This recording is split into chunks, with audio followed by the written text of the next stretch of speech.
Hi, everybody. Welcome to Buzzing About Romance. I am Leah, and on this episode, I'm giving you a quick shot of romance, but author spotlight edition. And on this spotlight, I am joined by author Samantha Cole. Welcome to the podcast.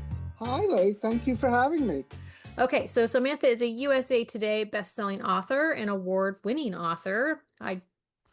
I did not read that right, but she's a retired policewoman and former paramedic. Using her life experiences and training, she strives to find the perfect mix of suspense and romance for her readers to enjoy. Well, so what initially drew you to the romance genre as a writer? I started my romance reading when I was about 14, 15 years old. I was the kid that always had one book in each hand, and I was reading two Yep. books at once. Mm-hmm. And, I had all my favorite childhood books and things like that. And when I hit my teens, my grandmother was hooked on romance novels, and she gifted me this stack of Silhouette and Harlequin novels. I love a Harlequin. And so I'm like halfway through this stack in my bedroom, Uh-huh. not thinking anything's wrong with it. And I've already had the sex talk with my parents and stuff like that. So, it was interesting learning a little bit more in the books, but I'm about halfway through the stack, and my mom came in one day and noticed the stack of books. And she said, "Where did you get those?" Yeah. I said, "From your mother." And her jaw dropped, and she couldn't think of a thing to say to that, and she turned around and left the room. I mean, So I don't know if she ever went off on her mom about it, I but mean, I what never heard can you say to that? exactly. I I I never heard another word about it. That's funny. Yeah, I So myself did my intro with the Harlequins. My mom is a huge romance reader, so I'm constantly giving her recs now. But yeah, right, I used to take the books and go in my room and sit in the corner and read them and then put them back where I got them. yeah. Mom is a big reader, cozy mysteries, Hmm. romance, thrillers, Yeah, um, stuff like that. Dad was a big thriller reader. yeah, So I grew up with parents that read.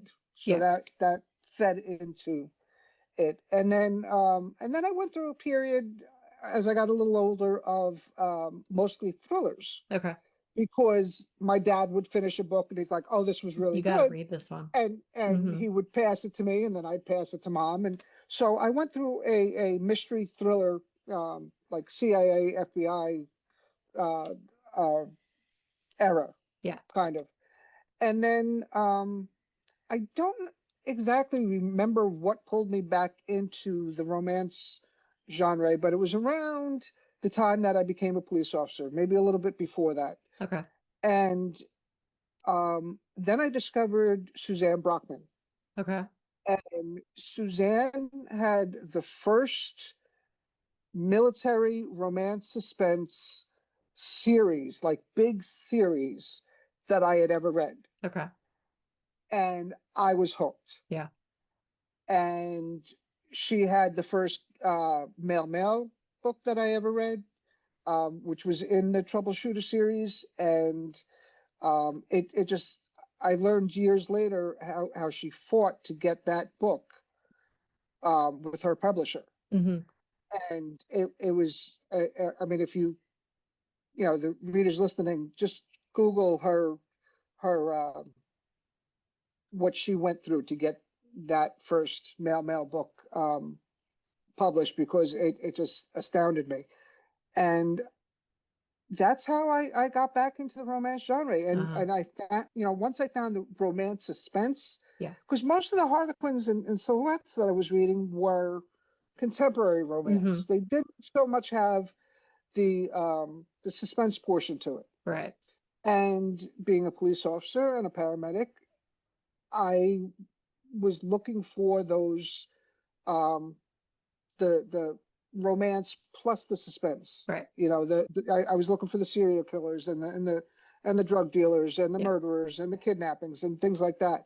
So that's how I evolved Hmm. into what I now write, because now I write what I love to read. So what made you write that first novel? Boredom. That is fair. Total, okay, total boredom. I've told this story before, Okay. but in 2004, I was in a very bad car accident Okay. while on duty in the patrol car. Um, I literally did a Dukes of Hazzard into a parking lot, Oh my. and people thought we were filming a movie. And four knee surgeries and one neck surgery later, my career was over. Yeah. But I was on disability for a while and going through these surgeries every couple of years, Uh-huh. and I had just finished one of my knee surgeries, and I'm sitting on the couch in my townhouse, and I got the machine that's bending my knee, straightening my knee, bending my knee, straightening my knee. So Uh-huh. my mom, at this point, my dad was gone, and my mom came up to stay with me to help me out because I had a couple of dogs and just needed help getting Yeah. around. And she liked to watch talk shows like The View and The Talk and all these other shows that I was just not into. Yeah. So she's watching that on TV. So I'm like, fine, I'll read. Yeah. And I started reading, and this is 2011. And I started coming across indie authors Mm-hmm. and really didn't know many of them at that point. But I was just like, and one day my Kindle, I just, nothing was hitting me. Right. I had, just nothing was grabbing my attention to start the next book. And I am sure as heck not watching whatever the heck my mom is watching on TV. So out of boredom, Uh-huh. I said, I've always had these stories in my head since I was a little kid. Yeah. I've had people talking to each other, talking to me, and scenes playing out like unwritten movie and TV scenes playing out in my head. And I thought everybody was like this.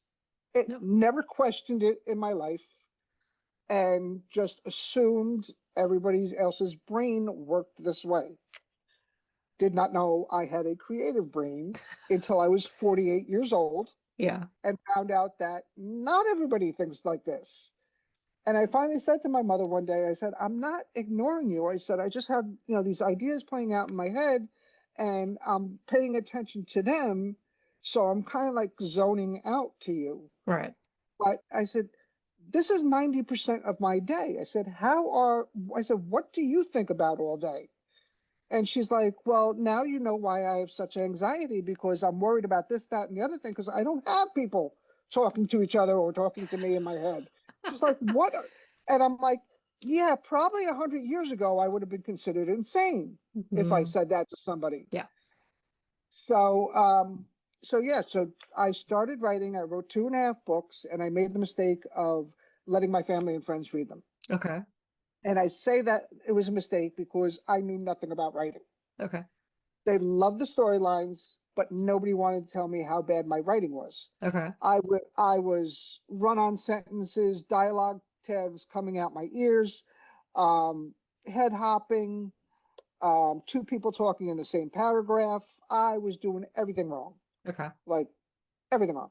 So after 2.5 years, I was looking at another surgery, and I just said, you know what? Obviously, writing's not for me. I don't know what the hell I'm doing, and I just left it at that. Okay. Fast forward 2015, I had this one Navy SEAL brought his five buddies into my brain, and and they would not leave me alone. Okay. And ironically, Brody was the first one to pop into my brain.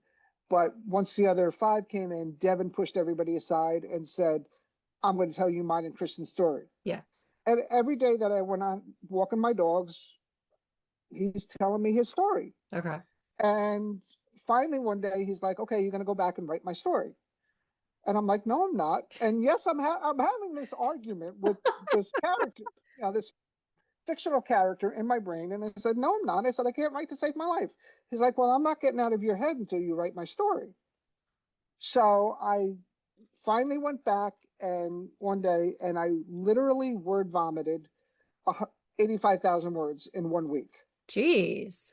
I could never do that again. That I is, mean, I was going to say, that's impressive. Like, that is a it feat that I don't know.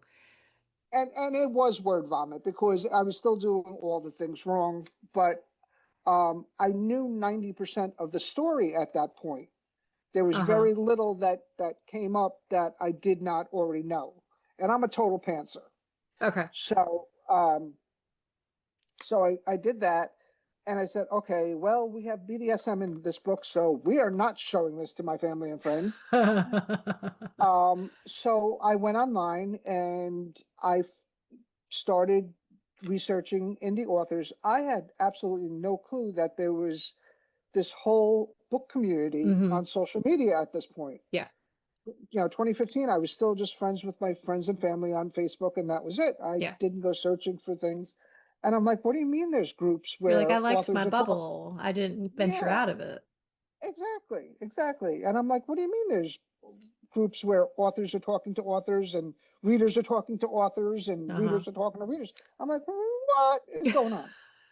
So I found a website called World Literary Cafe, and I really wish it was still around. Okay. Um, it it it uh, it deceased a few years after I found it, but it was filled with information for a beginning indie author. And I found out, okay, I need beta readers. Okay. Okay, so I found out, hey, I can get them on social media, but I also found out about Goodreads. I did not know Goodreads existed at this Mm-hmm. point. So I found a couple of beta readers, and one of the beta readers came back to me and she said, I really like the story, but I think you need help with your writing. She goes, I know another indie author and she's helped some other people. Do you mind if I send her the book? And I said, I'll take any help I Yeah. can get at this point. At this point, I was fighting for my retirement and I could not go work anyplace else. So I had nothing but time to kill Mm-hmm. on writing. So I was hooked up with it with an author, Katrina Courtney. That's Okay. her pen name. She only wrote a couple of books, and she only wrote while her husband was in the military. And then when he retired, they moved and she went back to school. Okay. So I have not spoken to her in years, but I owe my entire career to her Mm-hmm. because she took me under her wing. She introduced me to other authors. They all told me what I was doing wrong with my craft, how I could improve the books. They told me, don't get into arguments about reviews, and she kept me from getting taken in by a vanity press, and just so much. I literally owe my entire career to her. Yeah. We spoke every day for like 2 years. Yeah. And I just can't thank her enough. And it just went from there. Went from there. And I actually went back and rewrote the first book that I wrote, which was originally called Take the Money and Run. It's now called Her Secret. Mm-hmm. So I went back, rewrote it, added like another 10,000 words to it. And then I finished the half book, which was the second book in that series, Right. which is now Her Sleuth, which was they're the Malone Brothers series. Right. So those were two of the three Malone brothers, and Brian Malone has been fighting me tooth and nail for years about his story. It is halfway written, and he does not want an HEA, and he's driving me nuts. He stopped speaking to me for years, and Always a I'm like, problem child. yes, I'm determined to try and get his story done by the end of the year. I don't know if it's going to happen, but yeah, I can't force the story. Mm-hmm. So you completely pants, like you don't plan anything. My planning is in my head, Okay. so I have a basic idea of the storyline um, in my head, and I have storylines. I know storylines for like my next 10 books. Mm-hmm. The basic um, like blurb, you know, even though it's not really a blurb because it's not going to be the blurb I'm going to put on a book, It's like but the basic, the blurb for you. it's the blurb for me. And I will go in sometimes, and if I get an idea for um, a book and like a certain scene for that book, Okay. I will go and write that scene in that file. So So I you have kind it. of jump around like I with just books. I have like 23 tabs open at any given time for books alone, Uh-huh. for books that I'm working on, future books. Um, and yeah, so I may plot ahead a little bit and just write a sentence. Okay, this chapter, this is going to happen. One sentence here, and but that's as far as the plotting goes. Uh-huh. And it's just because I had an idea and I don't want to forget it. And you wrote it down. So that's the only reason I actually do any plotting whatsoever. Uh-huh. Well, the rest of it's all in my head.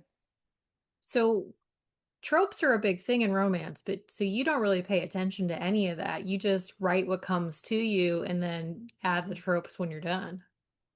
Basically, yeah. I do not stay in a lane as people, there are some authors that like you have to stay in a lane, and other authors are like, yeah, I'm just writing what Yeah. my characters are telling me. Yeah. So I do jump all over. I have military romance, I have small town romance, Mm-hmm. I have cowboys, I have male female, male male, menage, I Yeah, have you run BDSM, the gamut. BDSM, non BDSM. I do have some paranormal romances that I have started that I want to get back to. I was gonna say I Sometimes, didn't think I'd ever seen you publish a paranormal though. yeah, I have two paranormals that I'm not quite sure if they're actually going to be open door romance. Huh. Um, and all my books so far are open door romance, Yeah. but after 45 plus books, 3 to 4 sex scenes per book, you kind of get tired of writing sex Well, scenes. but the thing with paranormal is you can take it anywhere. Well, the paranormal, the one paranormal is uh, this woman owns a dude ranch Okay. that's been in the family for generations, Okay. and I think it's her great grandfather, like I think it's two or three greats, is the ghost that's walking around the Okay. ranch, and somebody is sabotaging the ranch, and so our hero is there under false pretenses. He's actually undercover Okay. uh, for somebody's dealing arms on part of her land that's like in a wooded area. Okay. So he's there under false pretenses as her new foreman.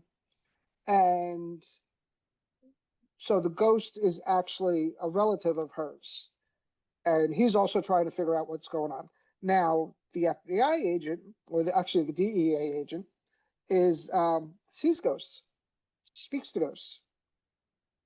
So what I've written so far, the ghost knows he's there. The He ghost knows does the not ghost know. is there. No, he does not know the ghost is there yet, and the Oh, ghost does not know that he he can can see the too. ghost. Now I have a deaf dog in the story, Because and the deaf you do dog. like a dog. Yes, I do love my putting dogs in my stories. There's a couple of cats, but mainly dogs. And this deaf dog can see and hear our ghost.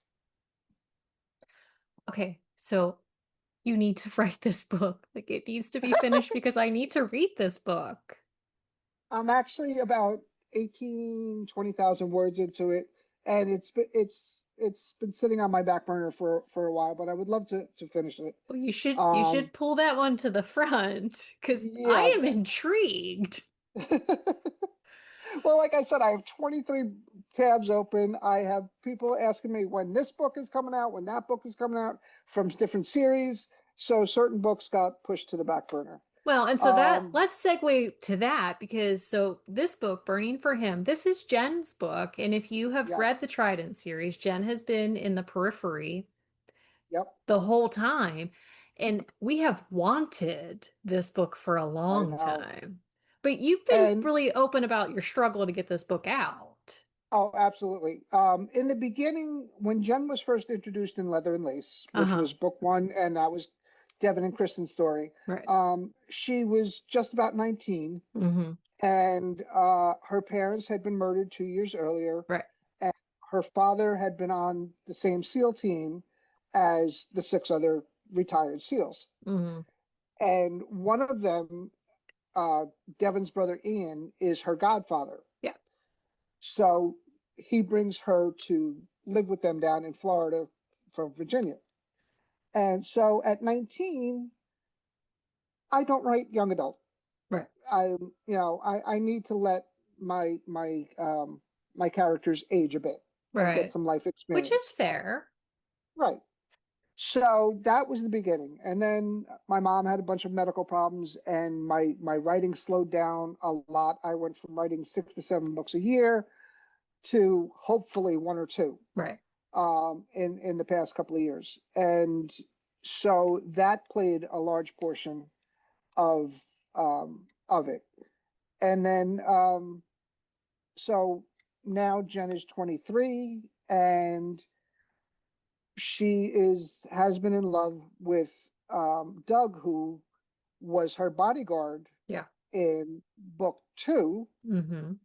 which was Ian's story, and took a bullet while trying to protect her. Yeah. So he thinks that it's hero worship. He's 31. He thinks that, the 8 year age difference is too much. Maybe not if he was like 38 and she She was was 30. 30. Yeah. You know, he's known her since she was 19. Mm-hmm. So to him, that 8 year age gap is larger than it really is. Well, and that's like one of the things he talks about in the book is like she needs to live her life, like because he Yeah, pines, but then he's yeah, like, but I shouldn't be pining, and she's right. young and she needs to live, and And she's my boss's goddaughter, yeah, and yeah, yeah. And she's got hero worship because I was her bodyguard and things like that. So he fights it. Yeah, he fights it a lot. But once he realizes fighting was not the way to go, that this was inevitable, yeah. he's all in. Oh, he is all in. Yeah, he's all in. Um, I know uh, from your list of questions, one of the things you brought up was further down, and I'll bring it up now. Third act breakups. Uh-huh. I knew going into this story, writing it, that there would be no third act breakup for Mm-hmm. these two. One, because Jen has waited for this story for her happily ever after with this man for so long. Yeah. There was going to be no miscommunication. Her entire extended family is in the BDSM lifestyle. Jen Yeah. and Doug are not. Mm-hmm. However, her entire extended family is very open, especially her aunts, Yeah. about talking about the dynamics of the BDSM lifestyle and how much communication is essential Mm-hmm. for a healthy relationship. So I'm like, yeah, she's not going to misinterpret something. Mm-mm. Um, and I'm like, so I needed to bring the drama, the third act drama, in from somewhere else. Yeah. And that was through her uncles finding out about the two of them, Mm-hmm. and a holier than thou social, I shouldn't say holier than thou, a snobbish uh, social media influencer, Yeah. who Doug and his team are hired to protect. So that's where the drama comes in. Right. And I'm like, I can't suddenly bring Jen into the BDSM lifestyle Mm-hmm.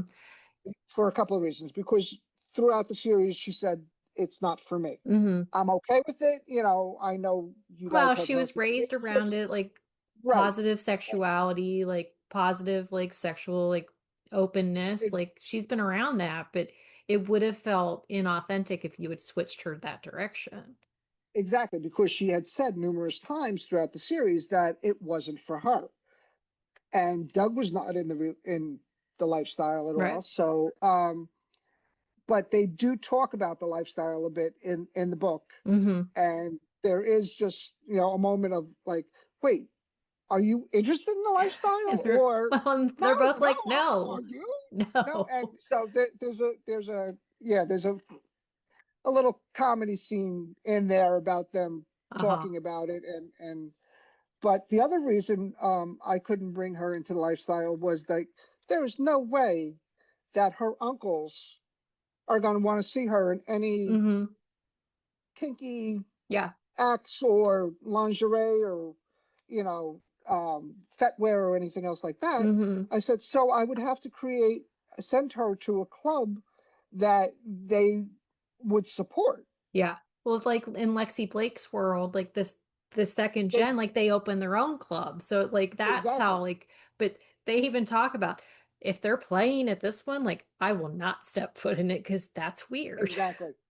exactly, exactly, and I didn't want to go that route. Right. I already had um, a BDSM club that Carter has visited in Washington D.C. Mm-hmm. Um, and that's actually going to be the scene for a, a male book that was supposed to be um, in another world, but ended up not being in that world. But I had already written part of it, so I just moved. It's fairly easy Um, to adapt that though, yeah, yeah, since yeah. I adapted it to um, Club X, which I had already established, and there are a couple of other clubs that are mentioned throughout mm-hmm. um, the Trident Security series, mainly during the King Killer, Yeah. which spread over several books, not seven books, but several books. Um, and so I couldn't have just the Doms the Covenant being targeted. Right. So there, I do mention other clubs, and I'm like, yeah, but I can't. Yeah, Ian would just flip out too much. Mm-hmm. I mean, he's all for anybody being in the lifestyle, but this is like a daughter to him. Yeah. S- You know, So I do have a question. yeah, Carter, are we ever Carter. going to find out his first name? You find out at the end of his book, Do we? I don't remember absolve, that part. absolving his sins. I'm gonna have Okay, I'm at gonna I'm gonna at look it up right now. at one point, she Jordan's been trying to figure it out for years, and she's Yes. throwing out Yes. different names. So at one point, when we're like 80% into the book, she's like, I don't know if I can be with you, joking around. I don't know if I can be with you if I don't know your name. So he whispers it to her. You still don't find out what it is until towards the very end. She respond. I think while they're playing Okay. in the last scene, and she says, "Thank you, Master," and she Oh, reveals, I thought she was just guessing again. "Nope." Oh, I'm gonna have to go back and reread their book now. Because I love Now, what? Carter. He's one of those characters he's been like this black shadow, but in a good way. And it's like he shows Yep. up and then poofs back out. The ironic thing is, you remember when I said when I knew 90% of leather and lace Uh-huh. when I word vomited it? Uh-huh. Carter was never Carter was in that 10% that I did not know. Oh, really? He just showed up one day and said, "Hi, He was a introduce me." happy accident. Yes, Because yes, Carter and Jordan's story, they're actually one of my favorite couples, like in this world. Just like their right, dynamic and how they come together, and the fact that like he is basically obsessed with her, but doesn't want to be obsessed with. Well, I mean, that happened. That's kind of a theme yeah, throughout the series, eh, but like even more so with them. And like she's right. so closed off at the same time, and it's like, oh, I just love And them so much.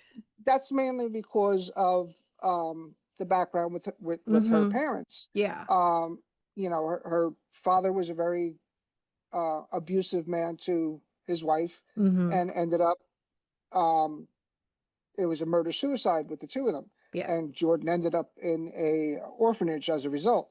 So she has that abusive, and I have had some reviewers saying well, she could have, researched it and stuff like that. But when you have that trauma in your Mm-hmm. mind, Yeah. you really don't want to research it. Well, You and know, everybody deals with trauma in a different way. Some people, like, they might deal right. with their trauma by delving into that research, but she dealt with her trauma by shutting Ab- in, and that's Absolutely. not unheard of. Absolutely. And there are people in the BDSM lifestyle because of a trauma, Yeah. and that's how they dealt with it. And I have quite a few characters that are like that, that got Mm-hmm. into it because they experienced some trauma. But in Jordan's case, she just it shut her down when she found out that he was in the lifestyle, Mm-hmm. and she just thought it was an excuse to abuse women, Right. and she did not want to think otherwise. Mm-hmm. Well, because it's You one of know, those things, like, little things will trigger you, and it's like you don't want to delve into stuff to, like, experience that. And I really enjoyed the way that you wrote Jordan's character. So where do you get, I mean, I know your characters talk to you, but do you get inspiration for, like, what's happening in the books from anywhere else? yes, yes, um, real life, Yeah. um, news, things I see in the news or in on Reddit or just different like People magazine stories Uh-huh. and things like that. And then I also get them from I'll start watching a TV show or a movie, and all of a sudden my character, these characters start popping up into my head and said, "Oh, well, we wouldn't do it that way. We'd go off and do this." And next thing I know, I have Uh-huh. this it's not following what I'm watching at all, but just a line Yeah. or a certain scene will just trigger a completely And different and a story for me. sharp left. Yes, absolutely. Very sharp lefts. So, So what's next? Like, and out of the 23 tabs, do you have okay, one so, that it's coming next? okay, what I'm working on right now is a 15,000 word short story. 1852 Media is putting out a anthology, Mm-hmm. and it's a military anthology. And give me 1 second to get you the title, Okay. because it's already up on pre-order. Of course, it's yeah, okay. Called to Love, Called, Called to Love. It's a charity and anthology. Okay. And what I am doing is, I said, okay, who am I going to use for this? And I'm like, military. And I'm like, okay, I want to hook it to the Trident guys somehow, or Uh-huh. one, or maybe even the Malone brothers. But I was like, wait a minute, not a chance. Now, have you Okay. read Not a Chance yet? I've Okay, read most of your books, okay. actually. Not Not a Chance is in the Doms of the Covenant series, Yes. which is a spinoff of the Trident Security series. And book three is Stefan and Cassandra. Cassandra has been in several books. Prior to this, she's a waitress at the Well, Covenant, and Stefan and wanted she's a son. nothing to do with a relationship. Right. And matter of fact, the very first word of the book is red. Uh-huh. She says her safe word. Uh-huh. And he is into Shibari, and they've been playing for a while. She loves to be tied up. Yep. So they've been playing for several months, and it's been a month-to-month contract. And he's just like, this is all it is it's a contract. Yeah. And she's done. And she's done because she has fallen in love with him and realizes it's not going to come back. So that's as far we're going to get into that story. But in the middle of the book, she's walking into her where she's going to school for nursing classes, Mm-hmm. and she gets a call from her sister Christine. Okay. And Christine says, "I finally left him after 7 years of him cheating. I finally left him for good." Uh-huh. And Cass is, I she said she moved in with somebody else, one of her friends, and not her mother. So Cass was just like, "Oh wow, maybe it is for good this time," Uh-huh. because and apparently her Christine's ex had gotten an 18-year-old girl pregnant, Mm-hmm. and so she was like, "That's it, I'm done."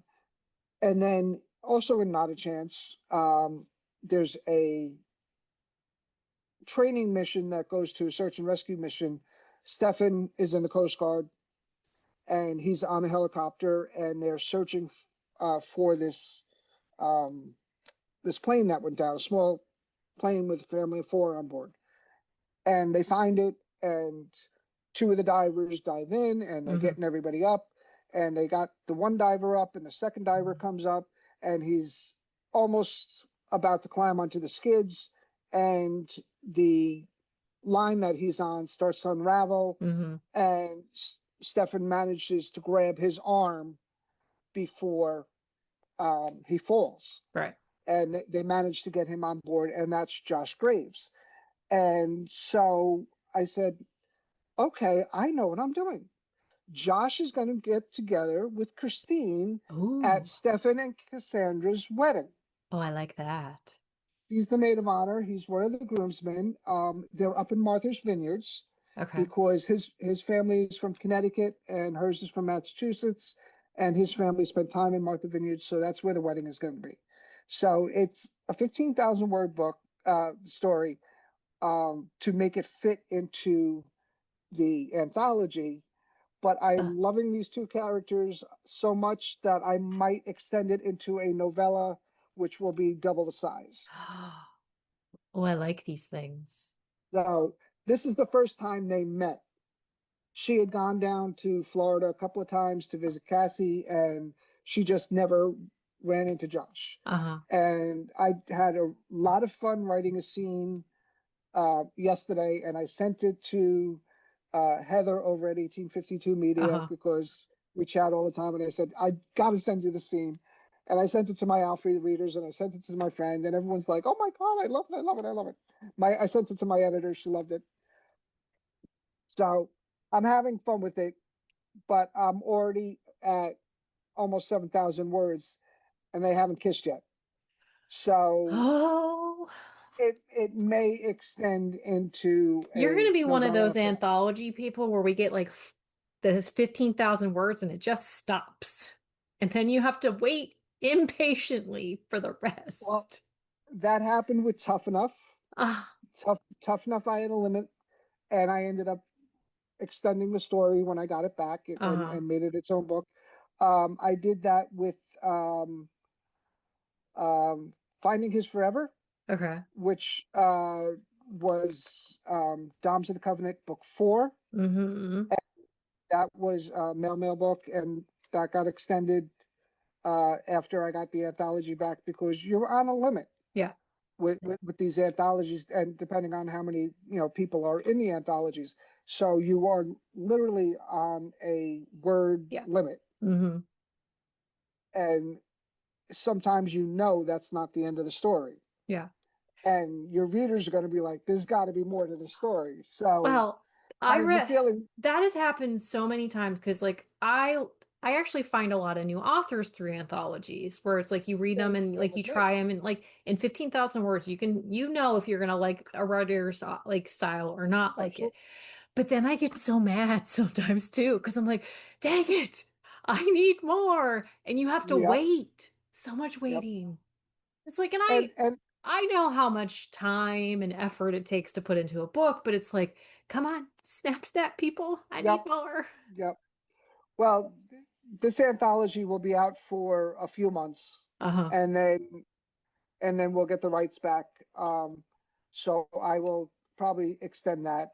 And then I'm also in another anthology um, for SAS Okay. The signing. 2026, and that's due in January. So I forget what their release date for that is. I'm going to say it's around March since we have to get it in by January, Uh-huh. and it's going to go through August. Okay. So once I get a release date, I will let you know on that. But I said, okay, this was a different theme. We had to go back to another decade that wasn't in like the last 20 years. Okay. So it has to be before 2000. Okay. So I'm like, oh my God. I'm like, okay, what decade am I going to do? Who am I going to do? can I connect it to any series? And I was going crazy because everybody's commenting in the group chat saying, "Oh, I know what I'm doing. I'm doing the '60s. I'm doing the '80s. I'm doing the '50s." And I'm Uh-huh. like, I don't know what the hell I'm doing. And then it actually hit me the other day, and I told my alpha readers, and they love it. I teased my group, and I'll have to let them know who it's going to be because I'm going to tell you now who it's going to be. Oh, I'm so Um, happy I get to I find out first. Yes, you actually get to find out first. Um, in the Trident Security series, Chuck and Marie Sawyer are I the wondered if you were parents, gonna do them. are Ian, Devin, and Nick's Parents. parents. Oh, And that's awesome. I, the most I've given of their background is that he's a self-made billionaire. She is a plastic surgeon and does a lot of work with Operation Smile, Hmm. which is going to other countries and third world countries and doing surgeries on kids that The need it for the deformities. dude is Um, obsessed with her too, like so much. oh, he absolutely loves her. The only other thing I had alluded to, well, actually I mentioned of them is that they were a blind date.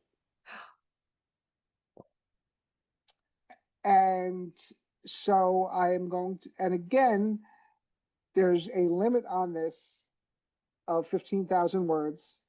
So I may end up extending that one as well when Oh, I it's done. love that. Oh, I I have to love start, that. I have to get into it first. Hmm. And, but at the time that they meet, she's a resident, so she's just out of school, and starting her residency, and he is not a millionaire. Uh, I mean, he's now a billionaire in the books now, but Yeah.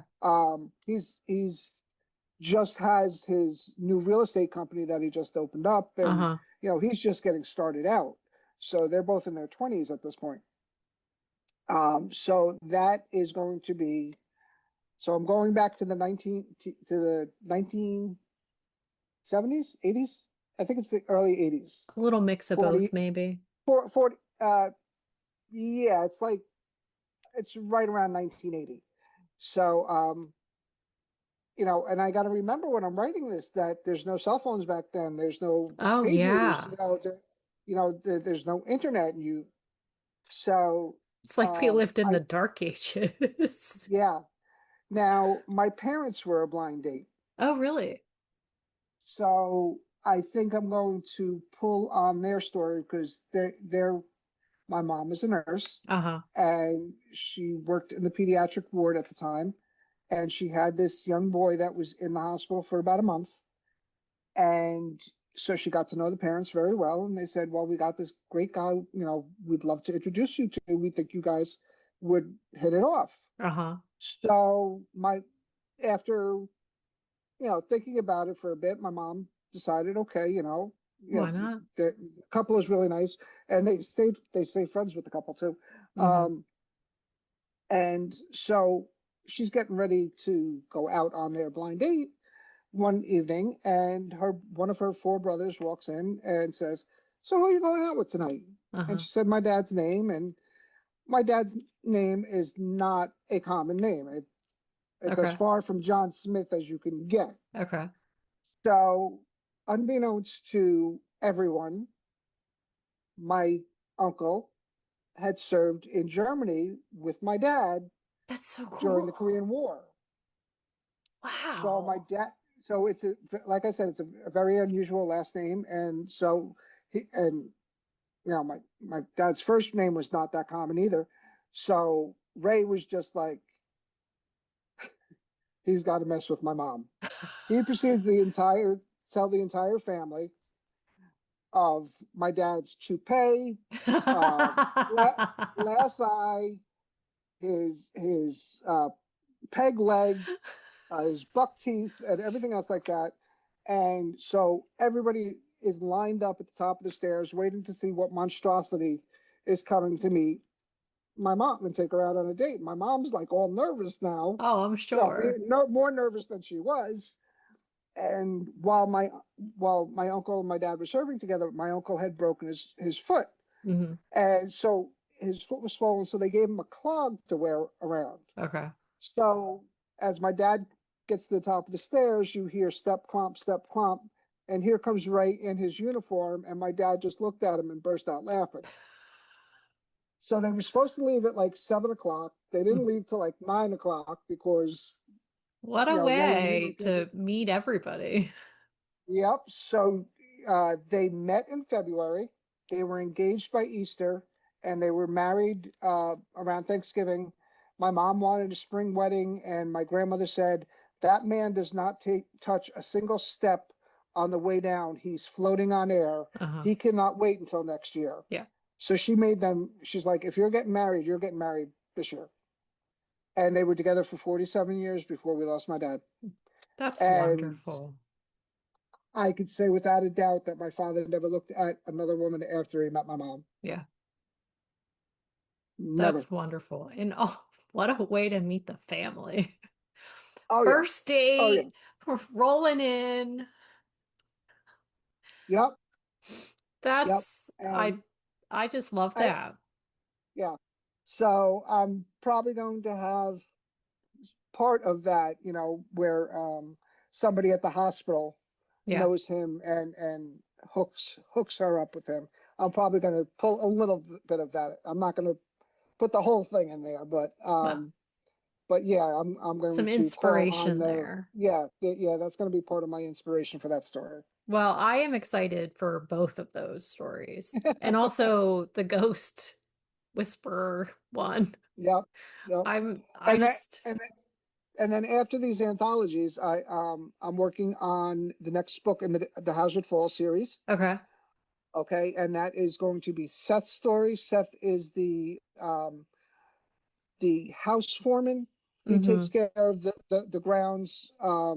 He doesn't go out on the cattle ranch. He sticks around the house Mm-hmm. and the bunkhouses and the barns and jack of all trades, Yeah. fixing in everything around there, and running errands and things and stuff like that. So that's Seth's story, and then I'm going to be working on Summer's Fall, which is the next book in the Omega team. Try and screw the Okay. Omega team, and that's country singer Summer Hayes and Romeo.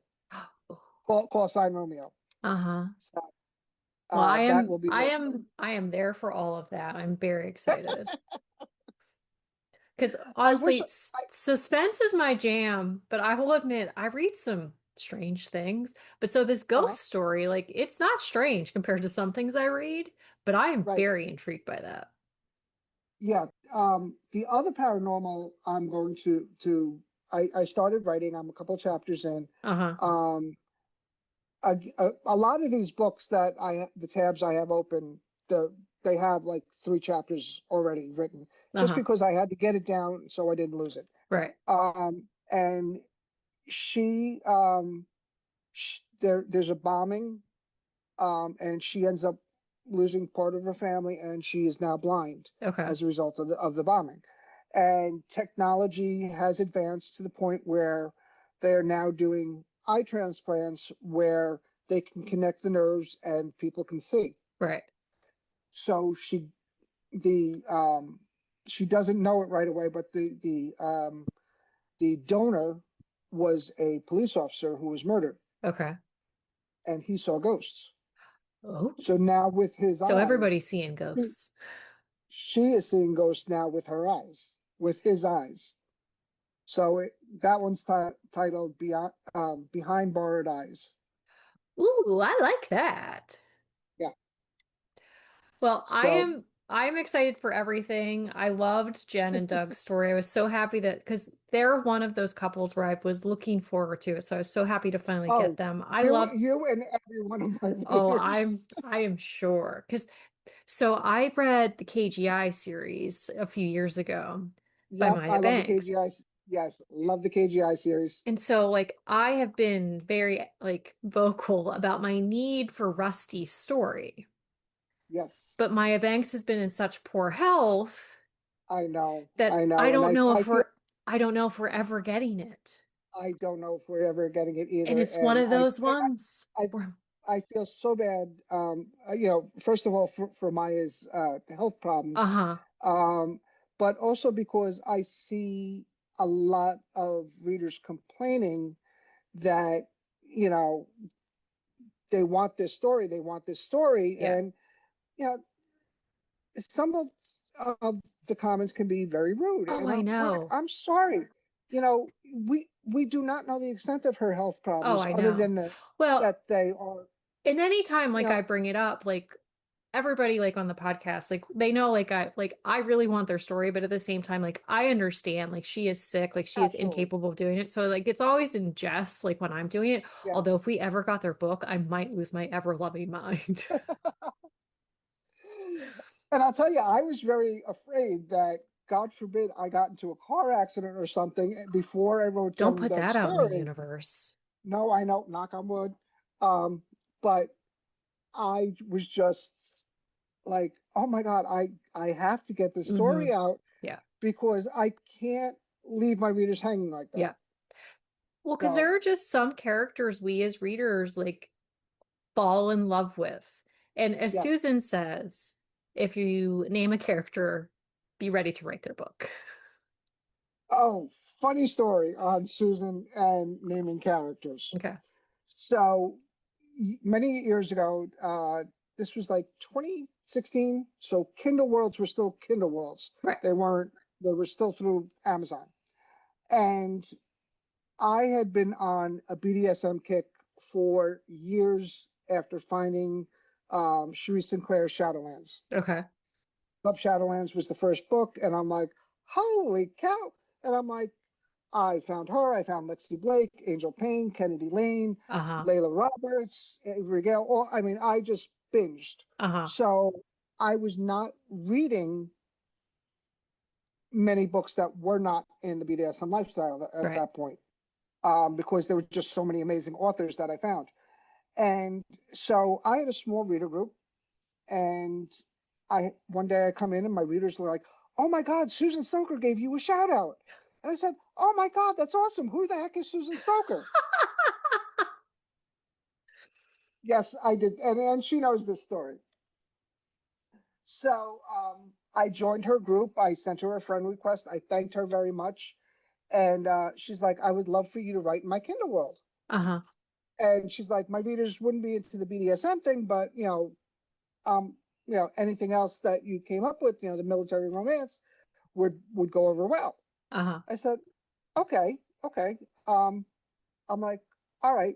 So I said to my readers, what book should I start with? Uh-huh. Because obviously I have to read one of her series in order to write in the world. Right. And I have a sorry. It's Um, fine. so so everyone's like, oh, you got to start with her first book, Protecting Caroline. And Uh-huh. I'm like, okay. Now we authors all know that not everybody is going to like every one of our books. Right. I could not get into Caroline's book. Mm-hmm. Just I tried, couldn't get into it. I'm like, God, what am I going to do if I can't read get into the series? How the heck am I going to write one of her, a book in her Uh-huh. world? So I was in the middle of writing other books, so I had some time before I needed to submit something to her, and I don't know what I was doing one day, but I'm flipping through my Kindle looking for something, and next thing I see is Susan Stoker, Susan Stoker, Susan Stoker. I'm like, I'm like, the Delta series. I read this series. I read the first five books in the series and loved it. And then I had gotten into all the BDSM books, so You I ventured that hadn't way. gotten I hadn't gotten back to that series. Uh-huh. So I reread the series, got caught up on it, read the next three books that were out, and I said, okay, this is the series I'm writing in. So I wrote my first book, Handling Haven, and Okay. the readers loved it. And I had two secondary. I had my secondary character, and I had her Colonel. Okay. Now in the Delta series, for a good, most of the series, the Colonel does not have a name. No, he didn't. So I said to her one day, I said, does he have a name? I said, I don't recall if you ever gave him a name.